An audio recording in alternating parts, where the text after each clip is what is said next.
Hi guys, and welcome to Fitness with Cara Denny. Today we're going to be going over 4 fundamental exercises for a strong and balanced body. Now this is going to be a beginner entry exercise whether you're sedentary or you're not used to form and fitness. This will be a really great starting point for you. So what we're going to be working on in our 4 fundamentals is the fundamentals of a squat, teaching you proper form. We're going to be going over the fundamentals of a deadlift, and then we're going to be working on our push and our pull. Anytime you are drawing your arms towards your body, you're using your back muscles to engage. Anytime you push your arms away, you're going to be using your chest. And then stabilizing with our spine, and that's going to be engaged and properly supported with your core. And then also working on the hinge from the hips. So we'll be going over all the fundamentals of movements for a beginner workout. So let's begin. First one, again, we're gonna start with our squat. We're gonna actually start with a chair squat. So you can go ahead and pull a chair, or if you have a bench, hard surface is gonna be better than a soft surface. But when we're first working on our squat, we wanna make sure that we're utilizing the proper range of motion, and that's the extension of our glute. So your glute's gonna be able to extend behind you. You wanna be able to support your posture properly and use your legs to lower you down for the squat without lengthening your lower back. Anytime you round your back or you lean forward, you're gonna be lengthening your lower back. And we wanna use our transverse abdominis and those back muscles to stabilize proper posture so that we don't overuse our back muscles and load our spine when we squat. So let's start with a surface. I'm gonna use a bench here today. You can use a chair. We're gonna start with our feet hip width apart. So when people say that, generally you can look at your shoulder or your hip and you're just gonna stand your feet, ankles behind your toes, directly underneath. Shoulder width would be a little wider, and if you're feeling like you need some extra room or your body needs extra room for your squat, go ahead and take a wider stance. We're gonna start with our feet naturally forward. If they turn out slightly, that's okay, but we're definitely not gonna go into a plie stance. So with your feet forward, I'm gonna use shoulder, but go ahead and use a hip or shoulder width.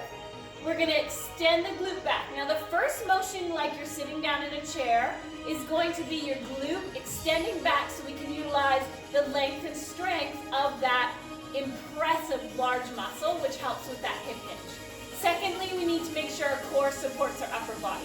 So to make sure that we're not spilling over our knees, I'm gonna extend those arms up beside me as high as I can, and I'm going to extend my glute back. This will help me lift up my rib and prevent that rounding and lengthening of my spine, which means when I squat, and especially if it's weight loaded, I'm gonna end up possibly injuring my back.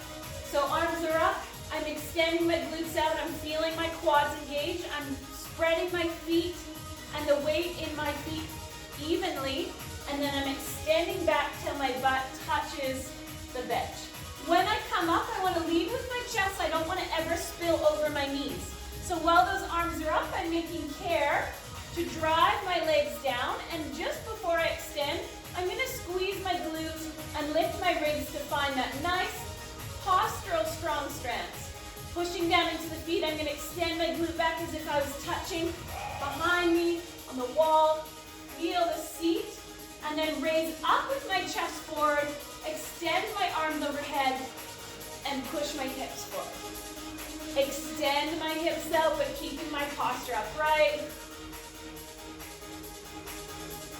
And let's go ahead and do our first 6 to 8 reps together. So arms are up. Notice that your scapula will be drawing down. Try to keep relaxation and not any tension in your traps or your neck. So shoulders are down, stretching my glute back.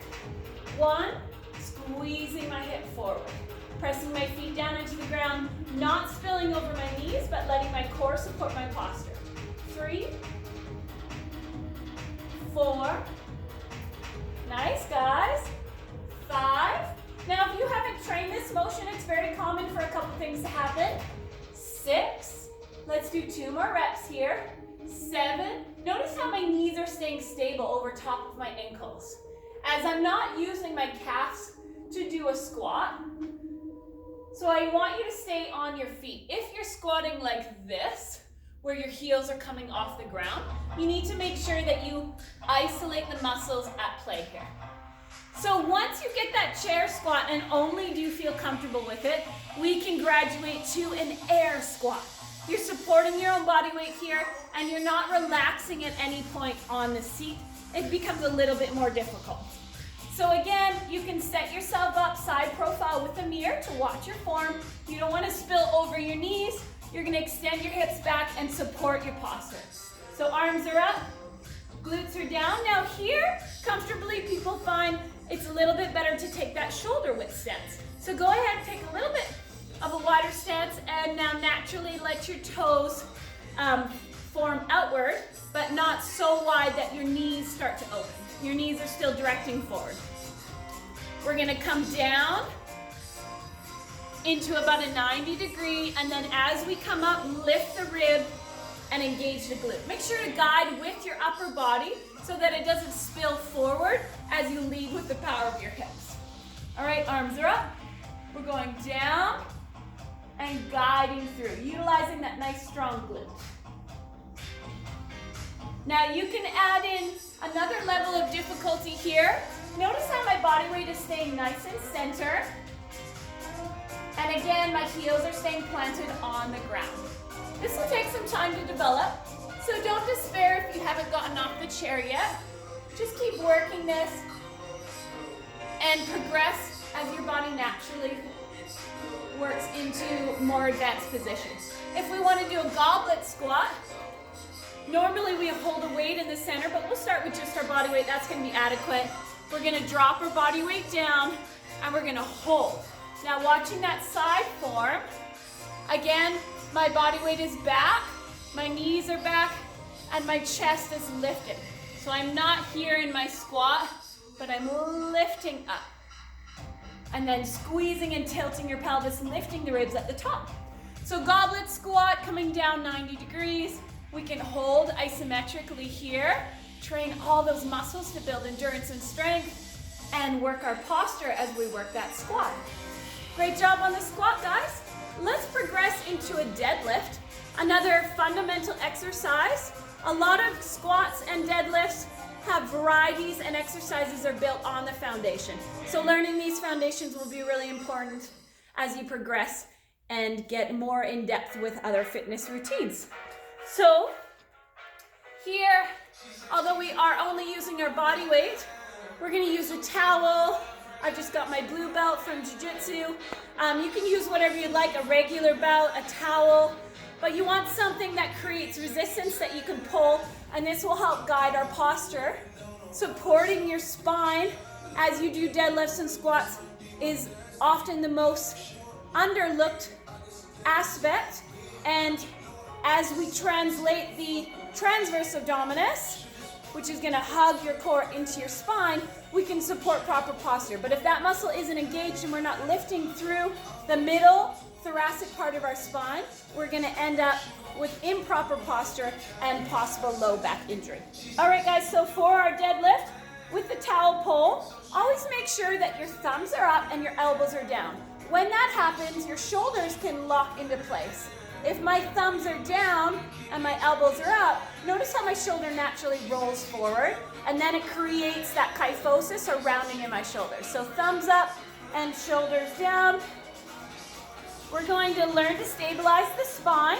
So let's come and bring this belt or a towel, whatever you're using, behind you. So palms are facing forward, towel is behind me. I want to make sure when I'm doing a deadlift that I'm extending through the length of my hamstrings. So we're going to do a stiff leg deadlift to begin. Now when you say stiff, it doesn't mean that you're locked out. We're still going to have a soft bend in the knees, but we're not going to actually create any movement in the knees as we progress. We're just hip hinging, and that's where the deadlift comes into play. So creating a little bit of resistance, letting that rib lift up and the shoulders draw down, and then just lifting this slightly off your back. You're going to, again, extend with your hips forward, but as you do, you want to imagine that you're trying to resist your body from curling. So keeping that nice, rounded, even slight curve in the back, which is where this belt comes into play. So standing forward, I can feel the stretch in my hip flexors here, in my hamstrings. And then I'm gonna hip hinge, draw that pelvis in, utilizing that proper pelvis movement. Everyone just go ahead, tilt your pelvis forward and back. Knowing that your pelvic floor has this mobility and will help support you, especially in those interior pelvic floor muscles. All right, so we're going to tilt our glute back, but still keep our chest lifted. Now, the length at which you come down will depend on your hamstrings. If you have really short hamstrings, this may be as far as you hinge in your deadlift. If I wanted to go down further past my length, notice what happens to my back. I actually start to round my back muscles. My legs and hips are no longer moving out. I'm now just lengthening my lower back, and this is what we want to avoid anytime we're doing a deadlift. So for this stiff leg deadlift, we're gonna tilt our pelvis up towards the ceiling, bending forward, pushing firmly into the ground, and then tilting up as we lift. Good, keeping that lift the whole time so that you don't have to reset from that rounded back. Shoulders down, ribs lifted, middle of your back, the thoracic is nice and supported with your transverse abdominis, and you're keeping your torso like a plank as we hip hinge for a deadlift. So 1, 2, feel the length eccentrically in the back of the legs. 3, keep that resistance, chest up, clavicle long, back contracted.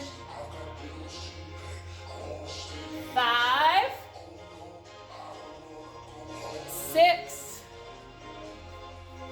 7. Now you're definitely using your back and core muscles as you feel them fatigue, so we stabilize the upper body, and that's a perfect place to be.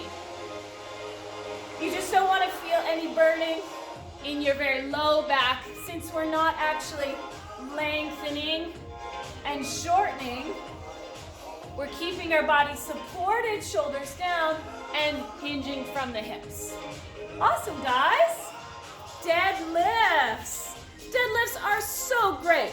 Great for the core, great for the legs, and you can really start to create a lot of variety as you build your fitness journey. Deadlifts is definitely a staple, which is why it is one of our 4 fundamental exercises. So now that we've gone over our squat and our deadlift, let's get into our press up. Anytime we press with the body, we are utilizing movement through the arms, but the stabilization comes from the torso, and knowing where in the torso is important. If the press is in front of the body, then we're going to be shortening our chest muscles as we abduct our arms to the center. And this push is going to be all in the front of our body, stabilizing through the core. When we pull our arms towards us, a lot of people think that it's just bicep. Yes, a bicep curl is a pull wrist to shoulder, but if we pull our arms, we're actually shortening and utilizing our back muscles. So pushing is the chest, pulling is the back. For the arms, pulling is the bicep and pushing is the tricep. Once you get those fundamental push and pull movements, you can build some really great ideas about routines and also connect more to your workout in a safe manner. So now we're gonna go into that press up. We're gonna do an overhead. When you lift your arms up overhead, you're elongating through the chest. So again, we're going to be utilizing our back. One thing we want to steer away from is overusing the stabilizer of our deltoids. There's a stabilizer in the front, the side, and the back. When we lift those arms up, we're going to draw the shoulder blades down, and you can see how that activates the core, and that is going to engage the back muscles. We're going to straighten and lock out these elbows nice and tight so that the weight, once you get progressed to it, can lead through the body. We're just going to use our rope again. So go ahead and grab your rope or your towel. Overhead, range of motion and strength. And then we're going to graduate and add this into our first combo exercise. And this is where fitness becomes challenging but fun and also very rewarding. So here we go. Now we're going to go a little bit shorter here. just outside of our shoulder width. We're gonna lock our hands into position. When we bring our arms up, I want your shoulder blades to start to draw down. You're gonna have to utilize your back muscle to do that.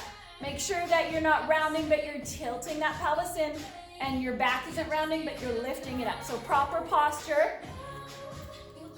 And then we're gonna bring that weight down. So let's imagine that we're holding dumbbells on the shoulder, and we're just going to press up.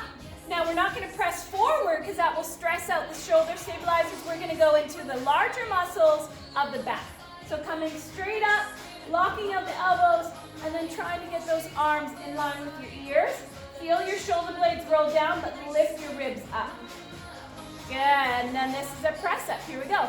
When we have weight, we can utilize a little bit of momentum, a bend in the leg, and a hinge in the hips as we tilt forward to generate some momentum to lift that belt up. So let's do this together so that we can build form for when we actually use a dumbbell and you progress to my workout intermediate phase. So bend knee, tilt the pelvis, and fire up. Nice. Let's do 6 more. Even though we're bringing your hands up overhead, yes, you're stabilizing in the shoulders, but what you're feeling here is your back, and you're focusing on a proper form and posture. Nice. Straighten those arms as much as you can. As we gain this range of motion, you may feel a little bit tight or stiff, but we're training the body to use the back efficiently as it was intended. Feeling that resistance underneath the shoulder blades. 2 more. And last one. Nice. It's so imperative to develop that overhead strength, whether you're entering that elderly age or you find you've got a little bit of tension or weakness in your upper body.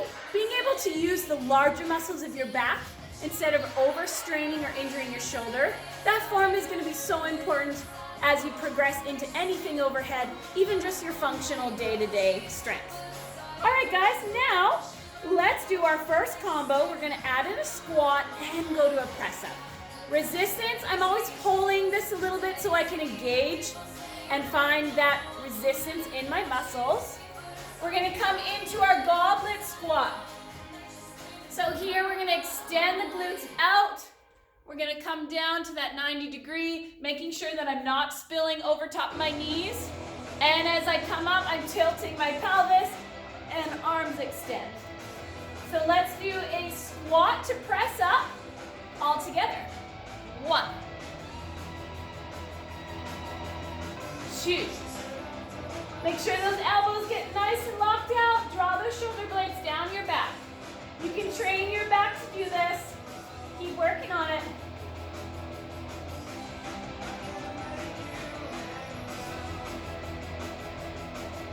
Working your posture through your core strength. Beautiful. Torso is supported and your limbs are fully mobile. 2 more. Pumping blood to your upper and lower body. Even though we don't have weight here, you're going to find you become breathless and we enter that anaerobic zone, which is most of all of your exercises are going to get you into that without oxygen zone. 2 more. And naturally, you want to be able to do as many as challenges your current ability. And then you want to apply the overload principle, which is ensuring that your body has a reason to adapt. If you can do something, even if it gets challenging, your body can already do that. You need to challenge something, feel a little shaky, try to get your neurological pathways to improve, your endurance, your cardio. What are you challenging when you do that exercise? Is it your strength? Are you increasing your rep range? Make sure anytime you add weight that you're progressing slowly and safely, but always make sure there's some sort of challenge that your body is trying to reach. And as you become better at that, then we pick up the challenge again, and that's how you apply that guarantee you won't plateau, but that you know your efforts and time are going to give you the results you need. All right, guys, Now we're gonna go into a high pull. So now rather than bringing your arms up overhead, we're gonna pull from the bottom. If you've ever mowed the lawn and you started that cord, that's gonna be your back muscle. Again, anytime we're pulling our arms towards our body. So on this high pull, we're gonna use a small grip or a small towel, and we're going to do a deadlift. Remember our deadlift, so now working into a combo. Deadlift is your upper body is straight and supported, no bend or rounded in your back or length in your spine, but instead we extend those glutes back. And if you want to see the feet form of the whole action, here we go. And when we get into our high pull, we're going to tilt our pelvis, and now we're going to keep our elbows up and squeeze our body. Notice how my chest elongates as my back shortens. There's a relationship there. When my back shortens, my chest lengthens passively. So you want to feel that movement in your torso. So let's do this together with a high pull. So again, your high pull, as you extend back, deadlift, coming forward, tilting your pelvis, you're going to draw your shoulder blades down, lift up through the chest. Elbows are going to be nice and high, and we're just bringing that rope in towards us. We're letting the weight catch in our shoulder blades, and then we're going to be squeezing those back muscles. Again, let's go together. So down, up, and squeeze. So that you can properly utilize that squeeze, let's see if I can get a little bit of a shot of that back in play. So come into that deadlift. Elbows are lifted high, not down, and we're squeezing those shoulder blades together. Drawing your shoulder blades together, squeezing those muscles, opening up the chest. Imagine that there's a pencil between your shoulder blades. So let's do our full combo set, high pull with the deadlift. So we're gonna do a stiff leg deadlift. Body stays straight, hinging the hips coming forward. 1, 2, 3. Like you're rowing, set your shoulder blades down, lengthen your clavicle and extend through the chest as your back shortens and pulls with power. There we go, 3 more. You can even resist and pull against the towel in an outward motion. That'll help you engage your muscles even further. Nice, guys. Progressing into our combo exercises. Great work there. So you started off with a squat. You can work from the chair, work up to an air squat, and even add the isometric hold of the goblet squat. Next, we worked on our deadlift. We're doing that stiff leg deadlift, learning to hinge forward, lengthening through the glutes and stabilizing in the back of the legs, the hamstrings, but properly having elongated posture and using our core to stabilize without rounding and lengthening those back muscles. And then we get into our first combo exercise, which is a press and a squat, press up. And then next we go into a high pull with a deadlift. All right, so now let's finish up with a little bit of a movement series. We're gonna come into some movements and also help engage the rest of your core muscles for our ab conditioning. All right, so first of all, when you guys are doing a side plank, you're gonna be utilizing your obliques, but then also your transverse abdominis, which is like a corset that pulls your belly button in towards your spine, really helps you with that postural stability. So we're gonna come